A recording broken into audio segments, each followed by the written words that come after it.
İlk önce hamınızı salamlayıram, hamıya hoş geldin deyirəm. Bugün Vasif balamızın 5 ildir ki şəhid olub. Onun il dönümüdür, həm də bulaq açılışıdır. Allah Vasif'in atasına, anasına səbir versin. Mələklər göndərsin, ürəklərinə su səpsin, biraz rahatlaşsın. Bir sözü də qeyd edeyim, mənim şəhid ailələrim.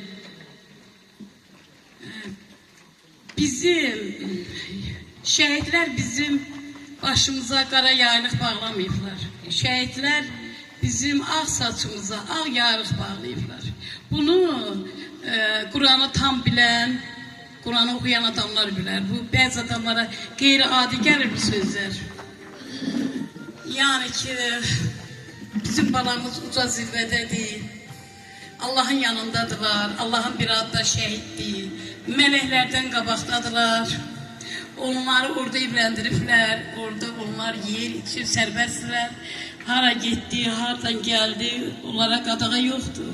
O şəhidlər bu saat hamısı biz buradadılar, biz onları görmürük. Yani biz mərhəmətli olmalıyıq, mənim şəhid ailələrim. Biz hamıya hürmət eləməliyik. Yani qəddar olmamalıyıq. Gəldikcə biz mərhəmətli olmalıyıq.